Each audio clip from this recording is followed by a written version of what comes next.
مذہب اسلام ہی پاک ہے.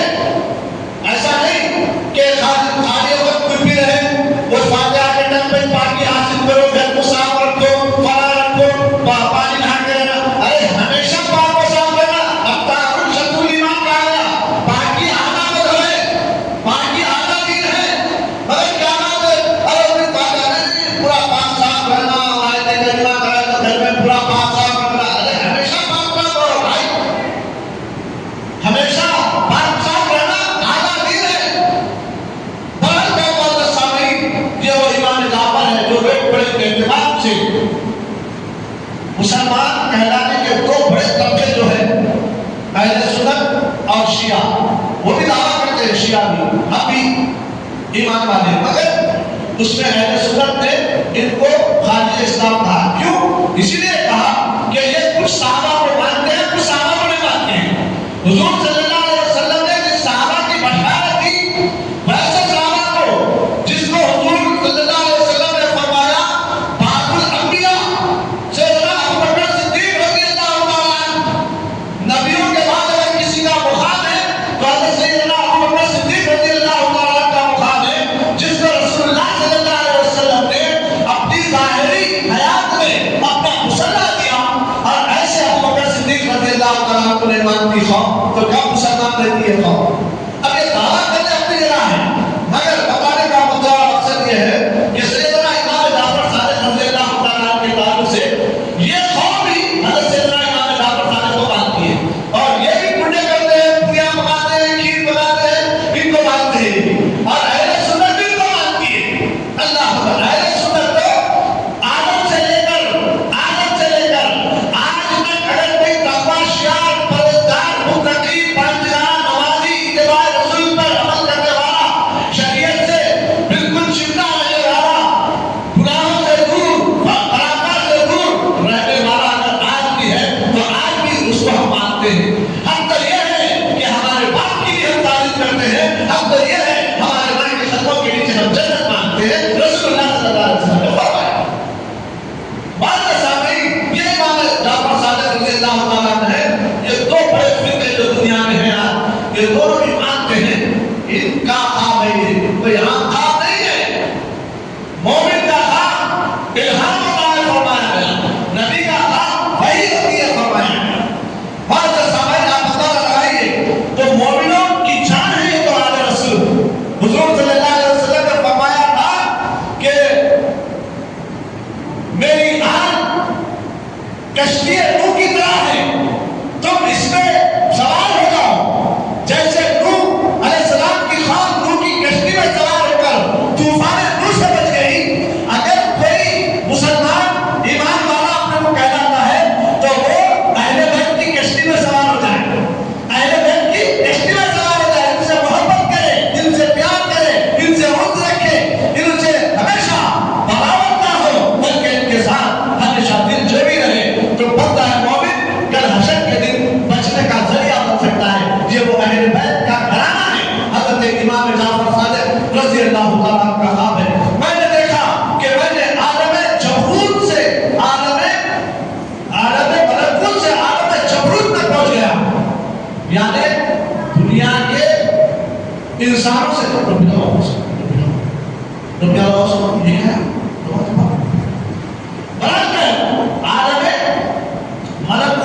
عالم ملکوت سے عالم جبروت میں پہنچ گیا ہوں. وہاں پر ایک باغ دیکھا، باغ میں انوار الہی کی بارش ہو رہی ہے، بس نور ہی نور آ رہا ہے نیچے. آپ دیکھ رہے ہیں بڑا باغ ہے اور باغ میں انوار کی بارش ہو رہی تھی اور چاروں طرف نور ہی نور تھا. تمام ملائکہ قطار در قطار باندھے کھڑے ہوئے ہیں باغ کے اندر. اور اس میں انبیاء علیہ السلام یعنی پیغمبر نبیوں کی بھی ایک قطار ہے اور ان کی روحیں وہاں پر جمع ہے، جلوہ افروز ہے، افروز تھی، جلوہ افروز تھی. اور تمام اولیاء جو دنیا میں آگے چلے گئے ہیں وہ ولی بھی تھے اور دنیا میں آنے والے اولیاء کی روحیں بھی وہاں پر موجود تھی، جو اس دنیا سے پتہ کر چکے تھے اور جو دنیا میں آنے والے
حسن اور میں اور آدمی 11 آدمیوں نے اہل بیت اور صحابہ کرام میں سے بھی تشریف فرما ہے. حضور کے ساتھ 11 شخصیتیں ہیں جو صحابہ کرام 4 اور اس کے علاوہ اہل بیت بھی موجود ہیں. اس تخت کے اوپر موجود ہیں. مجھ خادم کو دیکھ کر سرکار مدینہ صلی اللہ علیہ وسلم نے ارشاد فرمایا اے صاحب زادے. کیا بولے سرکار ان سے مخاطب ہوئے کیا بولے اے صاحب زادے. کیوں؟ آپ تھے نا امام جعفر امام حسنین کریمین کی اولادوں میں سے, اسی لیے کیا کہا آپ نے اے صاحب زادے تو بھی 3 روز کے بعد ہمارے پاس آ جائے. بشارت دے دی گئی. اولیاء کو انتخاب سے پہلے بشارت مل جاتی تھی اولیاء اللہ کو. آج بھی جو متقی پرہیزگار لوگ ہوتے ہیں نا ان کو بشارت دے دی جاتی پہلے سے اب آپ تمہارا انتخاب ہونے والا ہے. تو وہ ایسے حرکتیں کرتے کہ دنیا میں ایک عجیب غریب کیفیت پیدا ہو جاتی. ان کے ساتھیوں میں ان کے معاشرے میں ایک عجیب کیفیت پیدا ہو جاتی.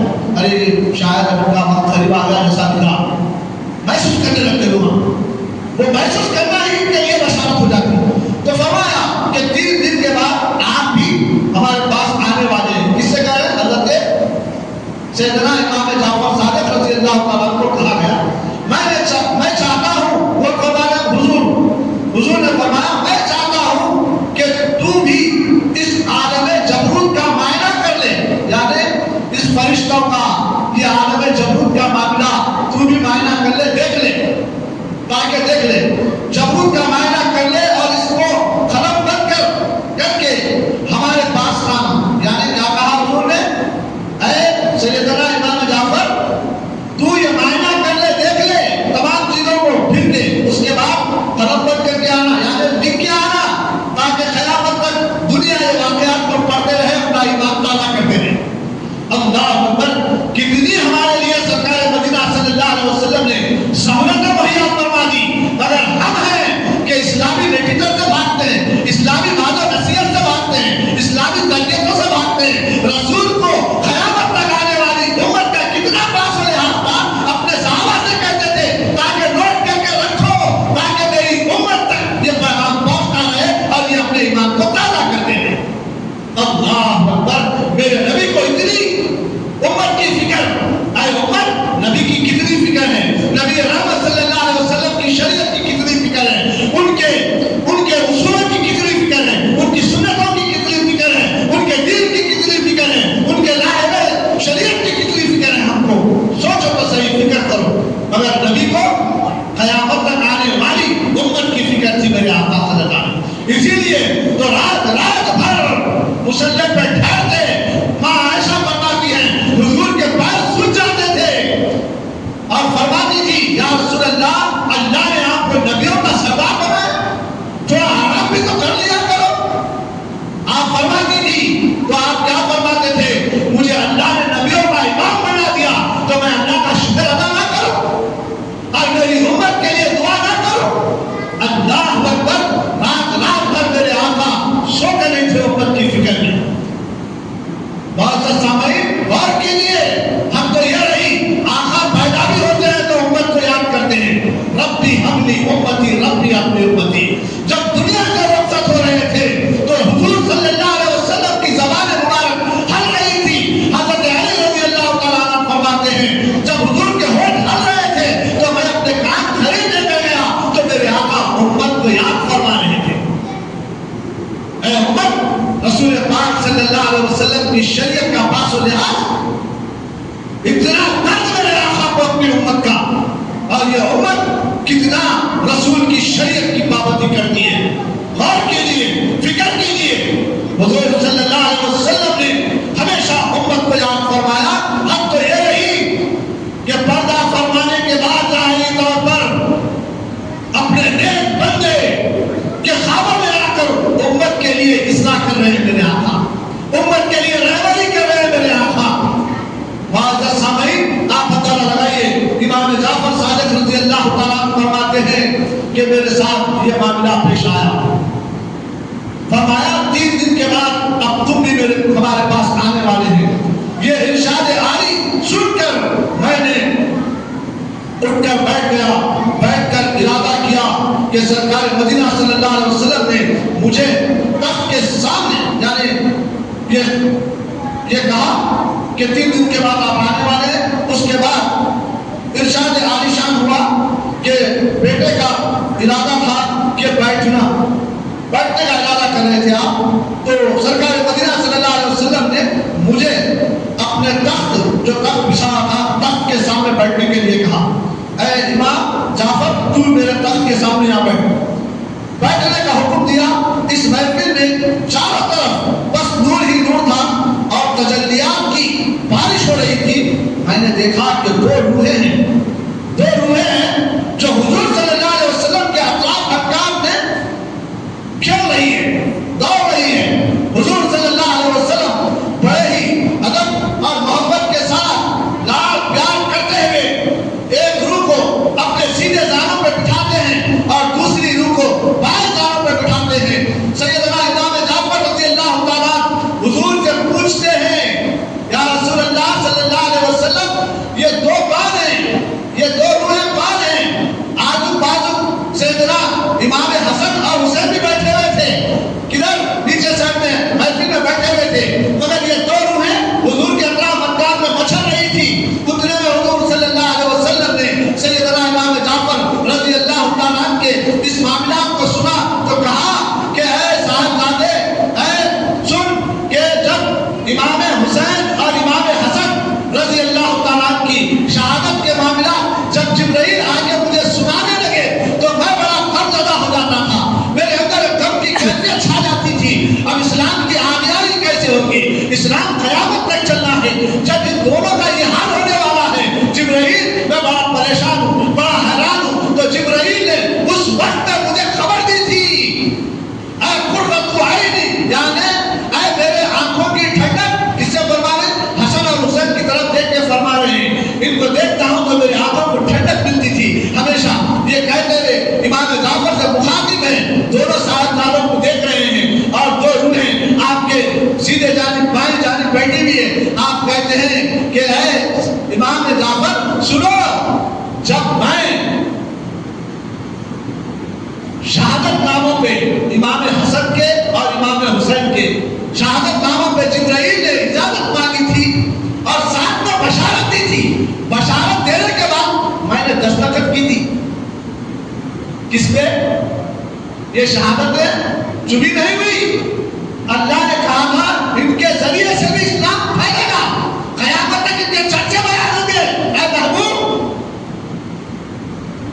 اس کے بعد ایسی روحوں کو میں پیدا کروں گا، ایسی شخصیتوں کو پیدا کروں گا دنیا میں، قیامت تک اسلام کی آبیاری ہوتی رہی۔ اور جب میں یہ بشارت جبرائیل نے مجھے دی تو میں نے دستخط فرمائی اور مجھے سکون ہوا۔ کیوں؟ امت کی فکر حضور کو کھائے جا رہی، میری امت کا کیا حال ہوگا، میرے صاحبزادے حسن اور حسین شہید ہو جائیں گے تو پھر یہ دین کی آبیاری کا کیا معاملہ ہوگا، یہ فکر تھی حضور کو۔ تو اللہ کی طرف سے جبرائیل کو کہہ دیا گیا تھا کہ دیکھو ان کے بدلے میں کیونکہ حضور سے ایک لمبا چیپٹر ہے یہ، آپ دیکھیں گے تو حضور کو شہادت کا مقام حاصل ہے۔ شہادت کا مقام کیسے حاصل ہے؟ تو روایتوں میں آیا حسن اور حسین رضی اللہ تعالیٰ عنہ اور حضور کو جو زہر دینے کا معاملہ ہے یہ حسن سے ثابت ہے روایتوں میں، اور شہادت کا جو معاملہ ہے یہ امام حسین سے ثابت ہے۔ حضور صلی اللہ علیہ وسلم پورے جتنے 1,24,000 پیغمبر اسلام دنیا میں تشریف لائے، کسی کو شہید کیا گیا، کسی کو زہر دیا گیا، تو کسی کو کچھ کیا گیا، تو وہ پورے پیغمبروں کی اصل بن کے حضور کو تیار کیا گیا۔ تو شہادت کے معاملات بھی حضور میں رکھے گئے اور زہر کے معاملات بھی حضور میں رکھے گئے۔ تو اسی لیے انہی کی اولادوں میں سے امام حسن کو زہر دیا گیا، امام حسین کی شہادت عمل میں آئی۔ تو یا رسول اللہ، آپ کے معاملات میں اس کو داخل کرنے کے لیے ان دونوں کے ساتھ یہ حال ہوگا، اور اس کے علاوہ آپ کو جو فکر ہے اپنی امت کی، اس فکر کے لیے یہ 2 روحیں جو آپ کے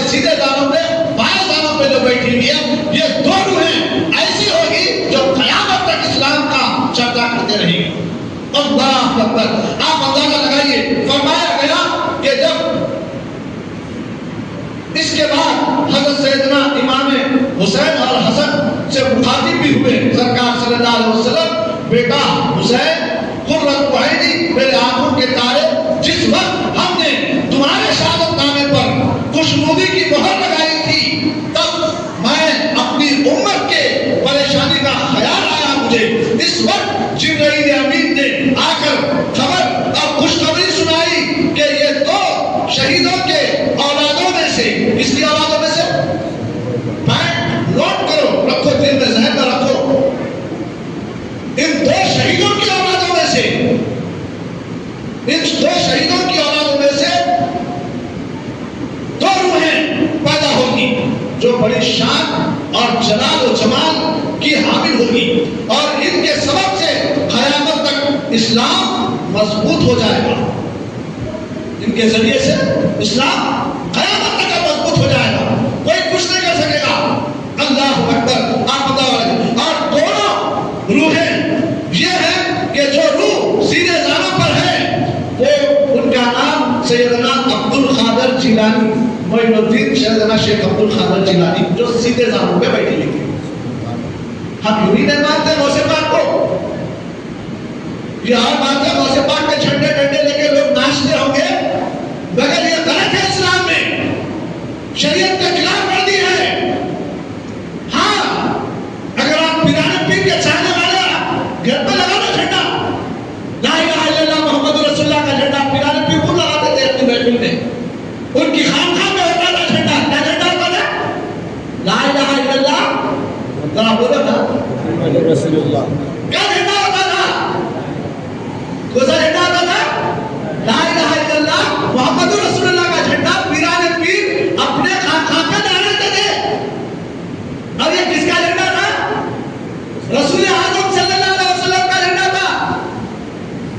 پیرانے پیر اپنی خانقاہ میں 11، جیسے مغرب سے 12 لگتی، ہم لوگ 11 ہوتے، صبح کا سورج نکلا تو 12 تاریخ ہی بولتے ہم لوگ. تو پیرانے پیر کی بارگاہ میں 11 تاریخ کے دن خانقاہ میں درس ہوتا تھا، سرکار کی تعلیم اسوا بیان ہوتی تھی، پھر لنگر چلتا تھا. صبح میں لنگر ہوتا تھا، رات تمام سرکار کی مدرسرائی ہوتی تھی، صبح میں لنگر چلتا تھا. پیرانے پیر کا دربار ایسا تھا. تو اب اس کو کیا کریں ہم؟ 11 اور 12 سے جو ہوتی، پیرانے پیر 11 کرتے تھے، حضور کی 12 آ گئی. پہلے دن 11، دوسرے دن 12. تو اب جیسا ہی یہ مہینہ آتا تو 11ویں شریف بولتے ہم لوگ، بولتے نا 12 کا مانا 12ویں شریف. تو یہ پیرانے پیر خود کرتے تھے. اب لوگوں نے دیکھا کہ جھنڈا تو بھائی سرکار کا ہے، وہ غوث پاک خود لگاتے تھے. تو کیا ہوا؟ کتاب لکھنے والے نے کتاب لکھا. کتاب لکھنے کے بعد کیا کرا کہ اس کے اندر نام لکھا. نیچے لکھنے والا میں ہوں، اگر اس میں کچھ غلطی خامی ہو گئی تو پھر سے مجھے بتا دینا، میں ایڈیشن کروں گا کتاب. پیرانے پیر غوث اعظم دستگیر رضی اللہ تعالیٰ عنہ صرف جھنڈا منسلک نہیں ہے، جھنڈا تو منسلک سرکار سے ہے. نسبت لگا دی ہم نے، اس کی ایجاد کرنے والے وہ تھے، پیرانے پیر تھے. تو اب ہم نے کیا کیا؟ لا الہ الا اللہ کے ساتھ نیچے سیدنا شیخ معین الدین شیخ عبد القادر جیلانی بڑے پیر سرکار غوث اعظم جو القاب ہے اب لکھ کے اب ہمارے گھروں پہ جھنڈا لگانے لگے. یہ ہے اصل میں جھنڈا. جھنڈے کی کیفیت یہ ہے. اور پھر جھنڈے سے بے شمار معاملات منسلک ہے. ایسا ہی نہیں کہ ایمان والوں میں اور شیعہ میں فرق کا بھی معاملہ ہے. اس کے اندر جھنڈے سے تعلق رکھتا ہے یہ بھی. بہرحال کہ سامنے ادھر نہ جاؤ، بہرحال کہ فرق کراؤ کہ فرمایا گیا جو سیدھے زانوں پہ جو بیٹھے ہوئے ہیں یہ ہے سیدنا عبد القادر جیلانی ہے. اور دوسرے زانوں پہ جو ہے بائیں زانوں پر فرمایا گیا یہ ہے، دوسرے زانوں پر جو ہے وہ مظہر عطب ہوں گے، اور یہ ہوں گے کہ حضرت صادق کیا کنیر رحمت اللہ علیہ. دونوں کے نام امام جعفر صادق رضی اللہ تعالیٰ بیان کرتے ہیں اور اپنے خواب کو قلمبند کرتے ہیں. اور جب 148 ہجری میں پیران پیر سے بھی 100 سال پہلے آپ کتاب مرتب کر دیے، ناموں کے ساتھ مرتب کر دیے۔ اب ہوا کیا معزز سامعین، یہ تو آپ کے سامنے آیا کہ حضور صلی اللہ علیہ وسلم نے اپنے چاہنے والوں کو اس کی خبر سنائی۔ اب حضرت ابو موسیٰ، حضرت محمد میرا محی الدین، حضرت سیدنا شیخ عبد القادر جیلانی، محبوب سبحانی رضی اللہ تعالیٰ عنہ کی جو پیدائش ہے، کب ہے پیدائش؟ رمضان میں۔ کب ہے پیدائش کی؟ رمضان میں۔ 11ویں سے کا کیا تعلق ہے؟ ہم لوگ 11ویں کہتے ہیں، تو یہ ان کی محفل کا تعلق ہے۔ انہوں ہمیشہ محفل کرتے تھے 11، ہمیشہ 11 کو محفل کرتے تھے، اور ان کی پیدائش کا دن رمضان سے ایک دن پہلے، وہ بھی کل چاند ہے تو آج پیدائش ہوئی۔ لوگ چاند کے سلسلے میں پریشان تھے، تو یہ گھرانہ بڑا متقی پرہیزگار گھرانہ چلتے ہوئے آ رہا تھا، سادات کا گھرانہ ہے، سید السادات ہے۔ آگے وہ بیان کر کے میں اپنی تقریر کو سمیٹ لوں گا کہ چاند میں گڑبڑ ہو رہی تھی، آپس میں اختلافات ہو رہے تھے، تو کچھ دانشور لوگ کیا کرے، نہیں بھائی چلو ان کے پاس جا کے معلوم کر لیں گے، حضرت موسیٰ جنگی دوست کے پاس جا کے معلوم کریں گے، ان کے پاس ایک لڑکا بھی پیدا ہوا ہے، جا کے معلومات حاصل کریں گے۔ تو اماں جان اس وقت میں حضرت موسیٰ جنگی دوست تو نہیں تھے، اماں جان تھی، تو بولے چاند کا معاملہ کیا ہے؟ اللہ اکبر، چاند کے تعلق سے کیا ہے؟ تو فرمایا اماں جان نے، جب سے میرا بیٹا پیدا ہوا ہے، شام میں پیدا ہوا، شہر سے دودھی نے پیا، تو وہ سمجھ گئی کہ رمضان کا چاند ہو گیا۔ یہ بشارت تھی امت کے لیے۔ غوث پاک کوئی معمولی آدمی نہیں ہے، معمولی شخصیت نہیں ہے، معمولی ولی نہیں ہے۔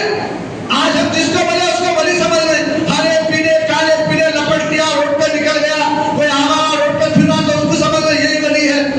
ایک تھوڑے دن پہلے میڈیا پہ خوب بتا رہا تھا، پونا میں ایک شخص، پونا میں اسٹیشن پہ پھر رہا، سب جا رہے ہیں اس کو پکڑ رہے، پاوا چوم رہے، ہاتھاں چوم رہے، کیا کیا کی کر رہے۔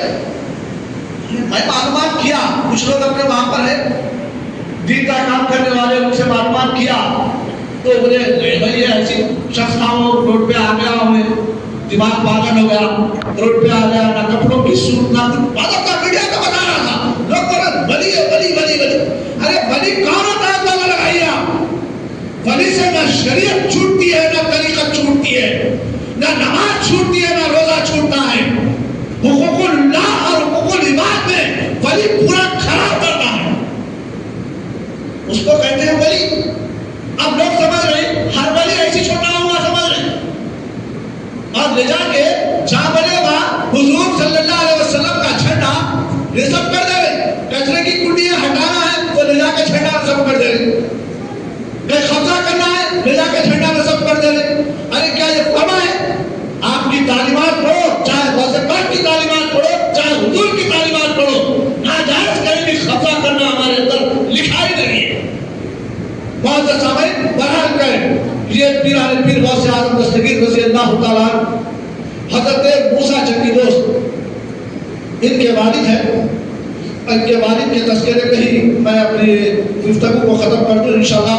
ان کی والدہ کا تذکرہ آئندہ جمعہ میں رکھوں گا کہ حضرت موسیٰ جنگی دوست یہ بھی سید السادات امام حسن کی اولادوں میں سے ہیں، اور ان کی جو والدہ ہے امام حسین رضی اللہ تعالیٰ کی اولادوں میں سے۔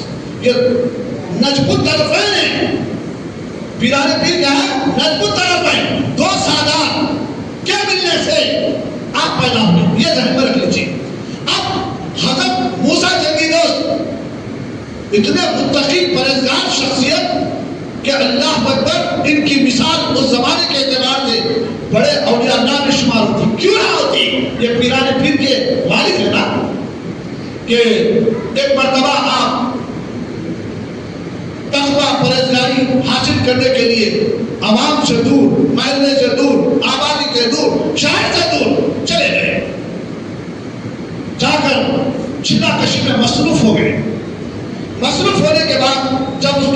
قریب آ گیا, چلے کا وقت ختم ہو گیا, تو اب پہاڑی سے اتر کے نیچے آ رہے تھے. شدید بھوک کا عالم تھا, ایک کیفیت تھی, اپنے شہر کی طرف دوڑ رہے ہیں. تو راستے میں کیا دیکھتے ہیں, ایک ندی ہے, بہہ رہی ہے, بہہ رہی ہے. اس ندی کے کنارے سے آپ ہوتے ہوئے آ رہے تھے, تو ندی میں ایک سیب بہتا ہوا ہے, سیب بہتا ہوا ہے. دیکھے سیب کے اوپر نظر پڑی تو جھٹ سے آپ اس سیب کو اٹھا لیے. بھوک کی شدت تھی, وہ سیب کو قطر کے کھا لیے. جیسا ہی کھائے, کھانے کے بعد فوری اندر آپ کا ضمیر بولا, اے موسیٰ جنگی دوست, کس کا مال کھا گیا؟ جنگل ہے پورا, کھا لیے, ندی بہتے ہوئے آ رہی, پتہ ہی نہیں ہے کہاں سے آیا سیب, اٹھائے کھا لیے. کھانے کے بعد ضمیر اندر سے بخار اٹھا, اے موسیٰ جنگی دوست, کس کا سیب کھا لیا بغیر اجازت کے؟ بولنا ہی تھا. سیب کے مالک کی تلاش میں کئی میل کا راستہ طے کرنا پڑا تھا. اس کے الٹی جانب سے پانی آ رہا تھا, اس جانب جانے لگے. چل پہ چل, چل پہ چل, چل پہ چل, چلے گئے. بہت دور تک پہنچے. پہنچنے کے بعد ایک باغ نظر آیا. وہاں پر باغ دیکھے, باغ کی ٹہنیاں اس ندی پر تھی. دیکھ کر سمجھ گئے ہونا ہو اسی باغ کا یہ سیب ہوگا, اور اس باغ کے قریب پہنچے. پہنچ کر ٹھہر گئے, تھوڑی دیر کے لیے ٹھہر گئے, دیکھنے لگے ادھر ادھر کوئی ہے کوئی نہیں ہے. اس کے بعد اس گیٹ پہ دستک دی گئی تو اندر سے عبداللہ سومی رضی اللہ تعالیٰ عنہ تشریف لائے. دیکھیے کیا بات ہے, پوچھا. بولے یہ آپ کا باغ ہے؟ بولے ہاں میرا باغ ہے. کیا بات ہے بیٹا؟ بولے میں آپ کے باغ کا ایک سیب کھا لیا, ندی میں بہہ کے آ رہا تھا. میں اس کے تعلق سے اس کا کیا قیمت ہے, کیا ہرجانہ ہے, کیا معاملہ ہے, میں ادا کرنے کے لیے آپ کے پاس حاضر ہوں. تو آپ نے جب ان کی گفتگو کو سنا, ان کے چہرے کو دیکھا, ان کی کیفیتوں کو دیکھا تو بھاگ لیا آپ نے. یہ بڑا متقی شخص دکھ رہا ہے, بڑا شریف متقی پرہیزگار انسان ہے, اس کو اپنے پاس روک لینا چاہیے. یہ تصور لے کر آپ نے ان سے کہا, بیٹا میرے باغ کے سیب بڑے مہنگے ہوتے ہیں ہمارے, بولے اس کی قیمت دینے کے لیے میں تیار ہوں. تو آپ نے کہا ایک مدت تک میرے باغ میں محنت کرنی پڑے گی آپ کو. تو صرف سیب کھائے تھے آپ, بولے ٹھیک ہے میں کرنے کے لیے تیار ہوں.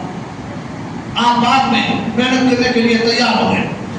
کئی مہینوں تک, ایک روایت میں کئی سالوں تک آپ باغ کی آبیاری میں مصروف ہو گئے. باغ کو پانی دینا, وہ کرنا, یہ کرنا, تو مصروف ہو گئے. جب وقت ہو گیا تو آپ پھر جا کے ٹھہر گئے. بولے حضرت میری مدت ختم ہو رہی ہے کل, پھر آپ مجھے چھٹی دے دیں گے؟ تو کہا ہاں بیٹا, اور ایک شرط ہے ہماری. ایک شرط تو پوری کر دیا, اور ایک شرط پہ لا کے مجھے قید کیا جا رہا, مگر کتنے تخبات گراف لوگ تھے, تموکا کھا جا رہے, اللہ کا شکر ادا نہیں کریں. ایک سیب کھا کے تو دیکھیے آپ, اللہ اکبر, کئی سالوں تک باغ کی آبیاری کرتے رہے, کئی سال تک باغ میں رہے. پھر اس کے بعد ایک شرط لگ رہی ہے, اور وہ شرط ایسی شرط, اور کہنے لگے دیکھو بیٹا اور ایک شرط ہے. بولے کیا شرط ہے؟ بولے میری ایک بیٹی ہے, اس سے نکاح کرنا ہوگا.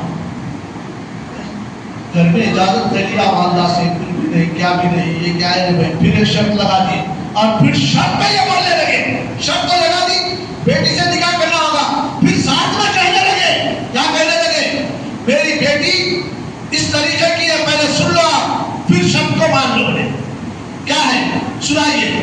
بولے میری بیٹی آنکھوں کی اندھی ہے. کیا بولے؟ نہیں کرتا اپنے بھائی کے لیے, اپنے بیٹے کے لیے. اندھی لڑکی سے شادی کرتے, آپ اندازہ لگائیے, ایک سیب کھا گئے تو حالت کیا ہو رہی ہے کہ بولے میری بیٹی آنکھوں کی اندھی ہے, زبان کی گونگی ہے, کانوں کی بہری ہے, ہاتھوں کی للی ہے, پیروں کی لنگڑی ہے, آپ کو اس سے نکاح کرنا ہوگا. خوف خدا اتنا طاری حضرت موسیٰ جنگی دوست رضی اللہ تعالیٰ عنہ کے دل میں. یہ کون ہے؟ پیران پیر کے والد ہیں. اللہ اکبر. معزز سامعین, تقوی شیعہ شخصیت, وہ بہار پہ تھے کہ اللہ کا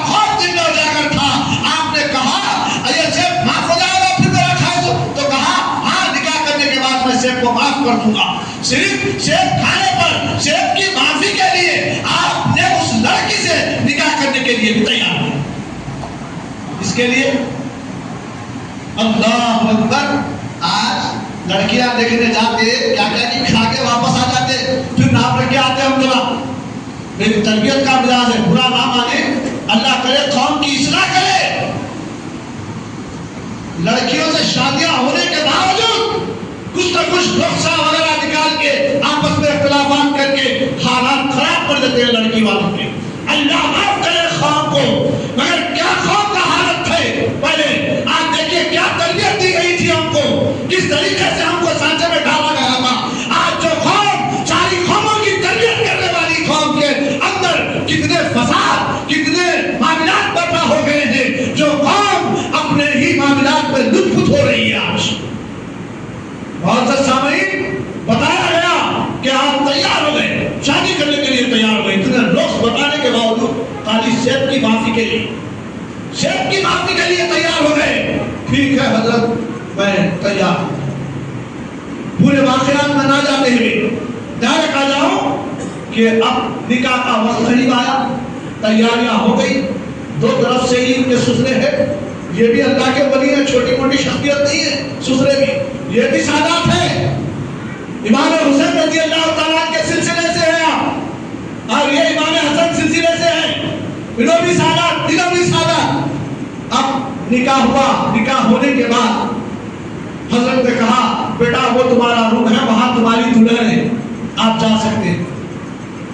جب آپ گئے رخ کے قریب جا کر جیسے ہی اندر قدم ڈالا تو کیا دیکھتے ہیں کہ اس زمانے میں لمارا پلنگوں کے طور پہ ہوا کرتے تھے, آج تو بے شمار ڈیزائنس آ گئے, ایسے ڈیزائنس کہ اب تو حالت یہ ہو گئی کہ بیچارہ لڑکی والا اپنی حیثیت کے مطابق دینا چاہیے تھا دہیز, مگر حالت یہ کر کے رکھ دی ہے کہ ہم پسند کریں گے, پورا فرنیچر ہم پسند کریں گے, اس کے بعد ہم آپ کی بیٹی ہمارے گھر لاکھوں روپے کا فرنیچر پسند کرتے جائیں گے. اللہ کی پناہ ہے, اللہ پناہ میں رکھے قوم کو. بات کر پہنچ سامعین میں ادھر نہ جاؤں, وقت مجھے ساتھ لے لیتا, بار بار بولتے رہتا ہوں, پلٹ کر آؤ تو جیسے ہی قدم رکھے حضرت موسیٰ جنگی دوست, یہ کون, بار بار بولو بھائی کون ہے یہ, پیرانے پیر کے کون ہے یہ, غوث اعظم کے والد ہے, ذہن میں رکھیے, آپ اندازہ لگائیے, جیسے ہی قدم رکھے فوری باہر بھاگ گیا ہے.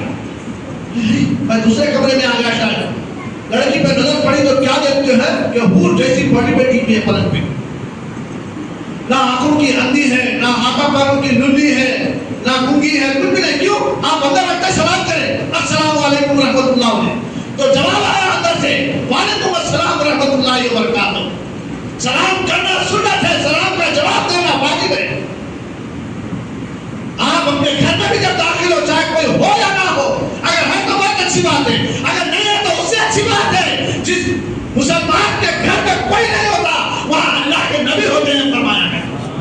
ذرا زور سے بولو معزز سامعین, آپ اندازہ لگائیے, حضور صلی اللہ علیہ وسلم نے فرمایا جب گھر میں داخل ہو تو دعا پڑھ کے داخل ہو, بسم اللہ کر کے داخل ہو, اس کے بعد سلام کرے, اور جب تک نہ بیٹھے ایک مرتبہ قل ہو اللہ کا سورہ بھی پڑھ لے. جب پڑھ کے آپ بیٹھتے ہیں تو فرمایا گیا اس گھر میں خیر و برکتوں کا نزول ہوتا ہے. فرمایا آج برکتوں کی بھی بات چلے, نہ دنیا کما رہا ہے, مسجد میں ہو رہا, یہاں سے وہاں گیا, وہاں سے وہاں گیا, دبئی گیا, لندن گیا, وہاں سے آیا, ایسا کرا, پھر کیا ہوا, زیرو فارم ہو گیا. کیوں ہو رہا ہے ایسا؟ اسی لیے ہو رہے ہم شریعت سے دور ہیں, اسلام سے دور ہیں, قرآن سے دور ہیں, اتباع رسول سے دور ہیں. ہم جمعوں میں تو سن لیتے ہیں, بے شمار جگہ پر خطابات ہوتے ہیں, تربیت ہوتی ہے, مگر اللہ اکبر دیکھنے میں آتا ہے کہ جمعے کے دن کے مسلمان ہیں ہم لوگ, ایمان والے ہم لوگ, مسجدوں کو دیکھتے ہیں تو پتا چلتا ہے کیا مسلمانوں کی اتحادی ہے بھائی. اگر یہ ایک جانتی خدا کی قسم ہر وقت 5 نمازوں میں رہی, اسرائیل جیسا اسرائیل جو آج فلسطین پہ ڈھا رہا ہے, یہ ظلم نہیں ہو سکتا تھا. کیوں؟ معزز سامعین, ہمارے معاملات بتا رہے ہیں, ہم ایک دل نہیں ہے, ایک سب میں نہیں ہے, سب میں ہوتے ہوئے بھی ہمارے اندر کھوکھلاہٹ, ہمارے اندر غیر شرعی معاملات بھر گئے ہیں ہمارے اندر, ہم اس کو نکال پھینکنے کی ضرورت ہے. معزز سامعین, سلام کے بعد آپ وہاں پہ جیسے جواب دیا تو کہا کہ میں غلط جگہ پہ آؤں. باہر نکل کے آ گئے تو فوری ان کے سسرے پیچھے مار کے آئے. کیا ہوا بیٹا؟ بولے میں غلط جگہ پہ آ گیا ہوں, جو آپ بولے وہ چیزیں یہ لڑکی میں نہیں ہے. اب ایکسپلین کرنا پڑا. بولے کیا بات ہے, آپ تو بولے وہ نہیں ہے, وہ لڑکی تو اچھی ہے, آپ کیسے پہچانے؟ بولے میں جیسے ہی قدم رکھا سلام کرا تو سلام کا جواب آیا تو لڑکی گونگی نہیں ہے, اور نظر اٹھا کے دیکھی تو میں سمجھ گیا لڑکی اندھی نہیں ہے. ہاتھ پر ہل رہے تھے تو میں سمجھ گیا لڑکی نہ ڈلی ہے نہ لگڑی ہے. آپ نے کس لیے کہا یہ؟ تو کہا اللہ اکبر. معزز سامعین, اگر اس کو لمبا لے کے جاؤں تو بہت ٹائم درکار ہوگا.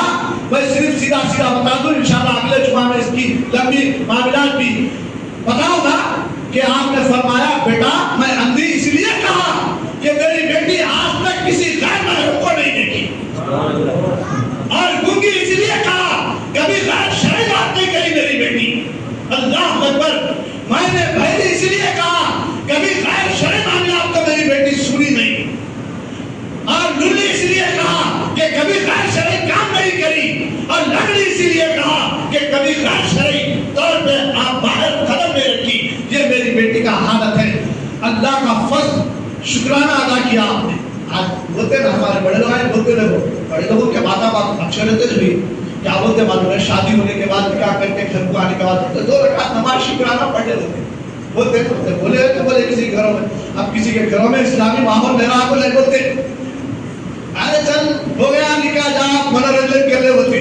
اگر اسلامی ماحول ہے ہمیشہ خوف خدا رہتا ہے, وہ ماں باپ اپنی اولاد کو بولتے بیٹا نکاح ہو گیا گھر کو آئے جاؤ 2 رکعت نماز پہلے شکرانہ ادا کرو, دونوں مل کے بیٹھ کے جاؤ نماز ادا کرو اللہ کی بارگاہ میں شکرانہ. یہ کس کی سنت ہے؟ یہ اولیاء اللہ نے بتایا آپ نے.